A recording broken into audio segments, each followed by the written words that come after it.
বরিশালের আগৈলঝাড়া উপজেলায় র্যাবের মাদক বিরোধী অভিযানে একজন নিহত হয়েছেন। আহত হয়েছেন র্যাব সদস্য সহ আরও ৩ জন। এ বিষয়ে আনুষ্ঠানিক বক্তব্য দেননি র্যাব।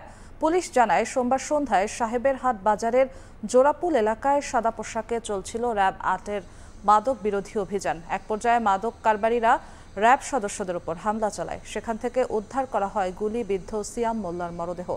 সিয়াম চিহ্নিত মাদক কারবারি বলে দাবি পুলিশের। এ ঘটনায় আহত রাকিব মোল্লাও মাদক কারবারি বলেও জানানো হয়েছে।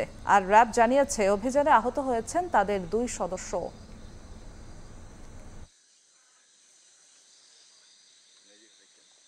র্যাবের একটা বরিশাল ইউনিট এখানে আসছে মাদক উদ্ধারের জন্য। তাদের সাথে মাদক ব্যবসায়ীদের সাথে ধস্তাধস্তি হয়েছে। তারা আত্মরক্ষার্থে তারা গোলাগুলি হয়েছে এখানে, এবং ২ জন ব্যক্তি, ইনজুর্ড ব্যক্তিকে গৌরনদী উপজেলা স্বাস্থ্য কমপ্লেক্সে নেওয়া হয়েছে। যতদূর জানি সেখানে একজনকে ডাক্তার মৃত ঘোষণা করছে, আর একজনকে উন্নত চিকিৎসার জন্য বরিশালে রেফার করা হয়েছে। তারা বলেছিল যে তিনি গুলিবিদ্ধ।